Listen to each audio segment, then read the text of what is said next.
गरीब साध साध सब नेक हैं, आप अपनी ठोरे। जो सतलोक ले जावेंगे वो साधु कोई और।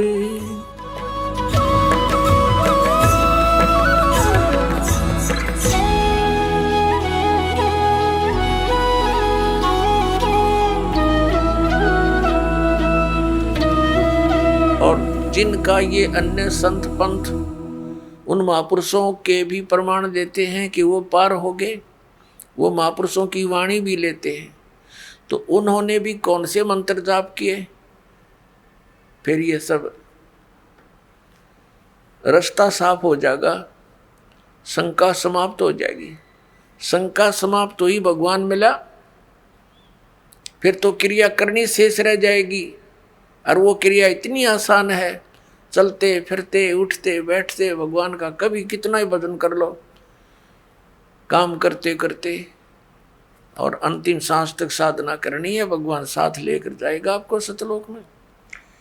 अब देखो, अब हम फिर आगे अध्याय नंबर 4 के श्लोक नंबर 32 पे।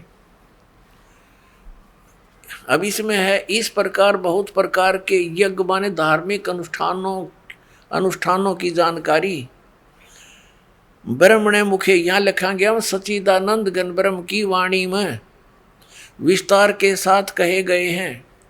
उन सब को तू कर्म जान, यानी शारीरिक क्रियाओं द्वारा संपन्न होने वाले जान। इस प्रकार तत्व से जानकर उनके अनुष्ठान द्वारा कर्म बंधन से सर्वथा मुक्त हो जाएगा। इस अध्याय नंबर गीता अध्याय नंबर 4 के श्लोक नंबर 32 का सारांश है कि गीता ज्ञानदाता कह रहा है कि एक सच्चिदानंद घन ब्रह्म की वाणी में, जो उस सच्चिदानंद घन ब्रह्म ने यानी परम अक्षर ब्रह्म ने, पूर्ण परमात्मा ने आकर अपने मुख कमल से जो ज्ञान दिया है, वो वाणी मुखे, मुखे माने मुख कमल से उच्चरित वाणी में, मुख से बोले गए उस ज्ञान में वो विस्तार के साथ कहा गया। और उसको जानने के बाद फिर पूर्ण रूप से सभी प्रकार से तो सब कर्मों से मुक्त हो जाएगा। अपुणात्मा ये तत्व ज्ञान है जो सच्चिदानंद घन ब्रह्म की वाणी है, ये सूक्ष्म वेद है, 5वां वेद है, और जिसके विषय में गीता ज्ञान दाता अनभिज्ञ है, कहते उसकी वो जानकारी तो कोई उसका रिप्रेजेंटेटिव सच्चिदानंद घन ब्रह्म का जो दास होगा, उससे परिचित जो संत होगा, वो बतावेगा। उसके लिए चौथे अध्याय के 34वें श्लोक में कहा कि उस तत्व ज्ञान को जो सच्चिदानंद घन ब्रह्म की वाणी में है, जिसको परमात्मा ने, सच्चिदानंद घन ब्रह्म ने, परम अक्षर ब्रह्म ने, सतपुरुष ने स्वयं आकर के बोला है, वो तत्व ज्ञान है। उस ज्ञान को तू तत्वदर्शी संतों के पास जाकर समझ। ये देखिएगा चौथे अध्याय का 34वां श्लोक। उस ज्ञान को जो सच्चिदानंद घन ब्रह्म ने स्वयं आकर के बोला है, उस ज्ञान को, उस तत्व ज्ञान को तू तत्वदर्शी ज्ञानियों के पास जाकर समझ। उनको भली भांति दंडवत प्रणाम करने से, उनकी सेवा करने से और कपट छोड़कर सरलता पूर्वक प्रसन्न करने से वे परमात्म तत्व को भली भांति जानने वाले ज्ञानी महात्मा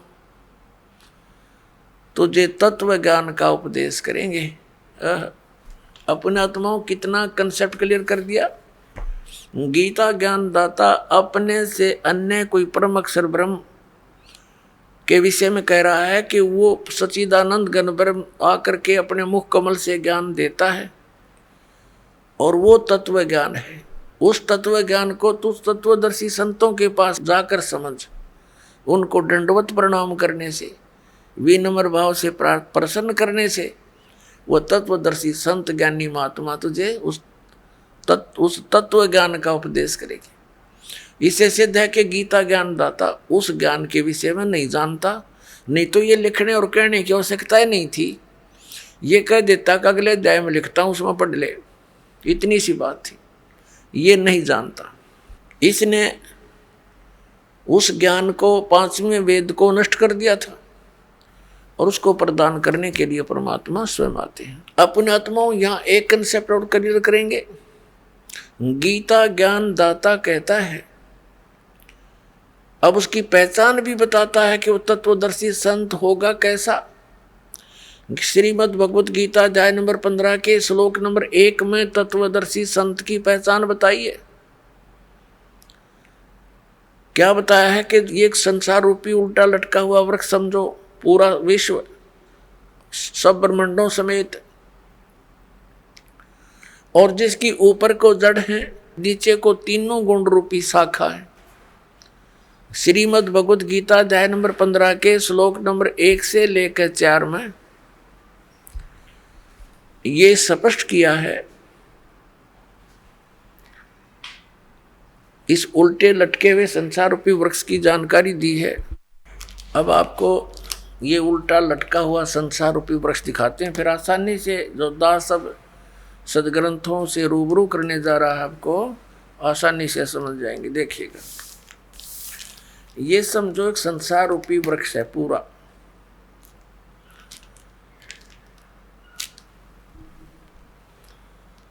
ऊर्ध्व मूलम अधः शाखम। देखिए श्रीमद् भगवत गीता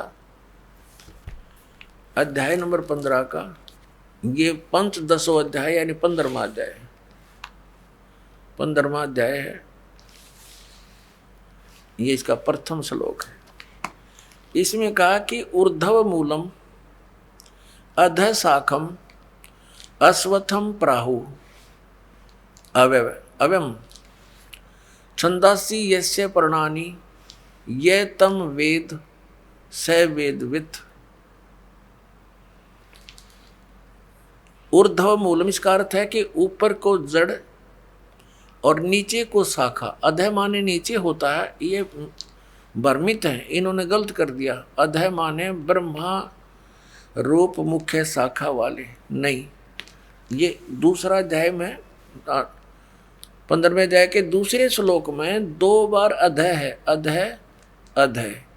इसका अनुवाद इन्होंने इसके अगले पृष्ठ पे किया है।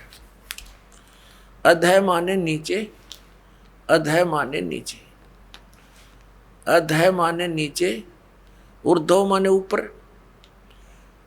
अधः माने नीचे, अधः माने नीचे। तो हम यहाँ इसको शुद्ध कर लेंगे, इन्होंने गड़बड़ कर दी थोड़ी सी, ये बेईमानी करके जान के समझ में ना आई। अब हम फिर 15वें अध्याय के प्रथम मंत्र में फिर आगे हैं। ऊर्ध्व मूलम ऊपर को जड़ और अधः शाखम नीचे को शाखा वाला, अश्वत्थम प्राहु अव्यम ये संसार रूपी पीपल का अविनाशी वृक्ष कहा है। छंदासी यस्य पर्णानि इसके जो पत्ते आदि जो हैं, इसके छंद हैं, विभाग हैं, पार्ट हैं। ये तम वेद उन सभी भागों को जो जानता है, तम उन उस अज्ञान अंधकार में छपे हुए उन सब विभागों को जानता है। स वेदवित् वह वेद के तात्पर्य को जानने वाला है, अर्थात वो तत्वदर्शी संत है। ये देखिएगा, आदि पुरुष परमेश्वर रूप मूल वाले, ये भाव कहने का ये है कि ऊपर को जो जड़ है ये वाली, ये ऊपर को जो जड़ है ये तो समझो ऊर्ध्व मूलम तो है आदि पुरुष परमेश्वर यानी परम अक्षर ब्रह्म, ये तो है वो सच्चिदानंद घर ब्रह्म समझो, ये जड़ें तो। और ये तना अक्षर पुरुष, ये परम अक्षर पुरुष, ये तना अक्षर पुरुष। ये देखिएगा, ये पूर्ण ब्रह्म कहो, परमेश्वर कहो, परम अक्षर ब्रह्म कहो या सच्चिदानंद घन ब्रह्म कहो, ये जड़ें हैं। जैसे ये जड़, ओनली जड़, और फिर इसके बाहर जो जमीन से बाहर दिखाई देता है इसको पेड़ बोलते हैं। गीता ज्ञान दाता ने केवल इतना ही कहा कि ऊर्ध्व मूलम ऊपर को जड़ और नीचे को शाखा वाला, ये संसार रूपी पीपल का वृक्ष कहा है। और जो संत इसके सभी छंद यानी विभागों को जानता है स वेदवित, वो तत्वदर्शी संत है। परमेश्वर कबीर जी ने 600 वर्ष पहले आकर कहा था, तत्वदर्शी संत की भूमिका बताई थी अपने सच्चिदानंद घन ब्रह्म की वाणी में अपने मुख कमल से बोलकर। वो ऐसी ही लीला करता है, वेद भी प्रमाण देते। 600 वर्ष पहले लगभग परमात्मा ने बताया था कि अक्षर पुरुष एक पेड़ है जो जमीन से बाहर दिखाई देता, उसको वृक्ष बोलते। अक्षर पुरुष एक वृक्ष है और सरपुरुष वा की डार, जिसको निरंजन भी कहा है, ज्योति निरंजन। और तीनों देवा, रजगुण ब्रह्मा, सतगुण विष्णु, तम गुण शिव जी, तीनों देवा शाखा हैं और पात रूप संसार। अब गीता ज्ञानदाता कहता है कि जो इस संसार रूपी वृक्ष के, जो ऊपर को जड़ नीचे को शाखा वाला उल्टा लटका संसार रूपी वृक्ष है, जो इसके सभी छंद यानी सभी विभागों को बता देगा, वो तत्वदर्शी संत है, वो वेद के तात्पर्य को जानने वाला है। अब देखिएगा, परमात्मा ने 600 वर्ष पहले बता दिया था कि अक्षर पुरुष एक पेड़ है, ज्योति निरंजन यानी सरपुरुष वा की डार, और तीनों देवा शाखा है, ये पात रूप संसार। अब देखो, परमात्मा ने बताया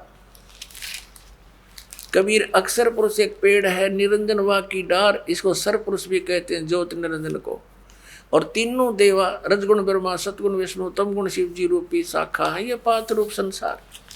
ये देखिएगा, ये क्योंकि ये जमीन से, ये प्रोक्ष है, पूर्ण परमात्मा तो गुप्त है।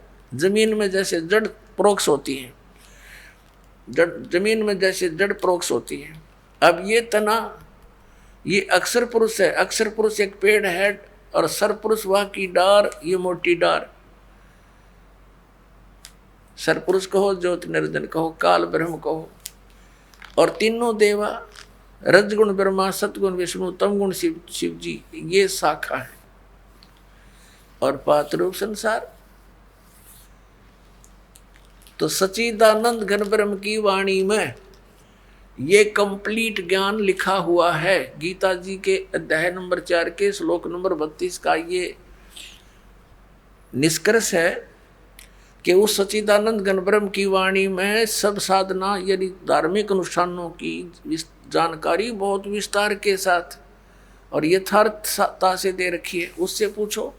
और तत्वदर्शी संत की पहचान बता दी कि वो तत्वदर्शी संत बताएंगे तो कैसा होगा, वो जो संसार रूपी वृक्ष के सभी विभागों को बता देगा। स वेदवित, वह वेद के तात्पर्य को जानने वाला है, अर्थात वो तत्वदर्शी संत है। देखना, अब हम पढ़ रहे हैं, इन्हीं की वाणी पढ़ेंगे। आदि पुरुष परमेश्वर मूल वाले, अधः शाखम, नीचे को शाखा, ये गलत अनुवाद किया है, बेईमानी कर रखी है। और संसार रूपी पीपल के वृक्ष को अविनाशी कहते हैं, वेद जिसके पत्ते कहे गए, संतों का अर्थ वेद कर दिया। और उस संसार रूप वृक्ष को जो पुरुष मूल सहित जड़ से लेकर और पत्तों तक, ये समझो, मूल सहित तत्व से जानता है, स वेदवित, वह वेद के तात्पर्य को जानने वाला है। वो तत्वदर्शी संत है, वो वास्तव में ज्ञानी तत्वदर्शी संत।